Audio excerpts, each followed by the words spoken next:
মানুষ হয়তো টাকা দিয়ে সুখ কিনতে পারে না, তবে তা দিয়ে এক কাপ চা কিনতে পারে। আর এই চাই তাকে দিতে পারে সুখ।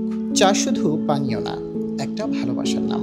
ঘুম ভাঙা ভোর, অফিস কিংবা ক্যাম্পাসে কাজের ফাঁকে, সন্ধ্যায় চায়ের আড্ডা বা রাত বিরাতেও চা পান করেন অনেকেই। আজ আন্তর্জাতিক চা দিবস, চা প্রেমীদের দিন। 2005 সালে চা উৎপাদনকারী কয়েকটি দেশ দিবসটি পালন শুরু করে। আর 2020 সাল থেকে আনুষ্ঠানিকভাবে বিশ্ব চা দিবস পালন করছে জাতিসংঘ। উদ্দেশ্য, চা শ্রমিকদের অবদানের স্বীকৃতি ও চা শিল্পের উন্নয়ন। দেশের সীমানা ছাড়িয়ে বিশ্ববাজারেও কদর রয়েছে বাংলাদেশের চায়ের। সিলেট, চট্টগ্রাম ও পঞ্চগড় অঞ্চলে রয়েছে বিস্তীর্ণ চা বাগান। এ খাতে কাজ করেন 1 লাখের বেশি শ্রমিক।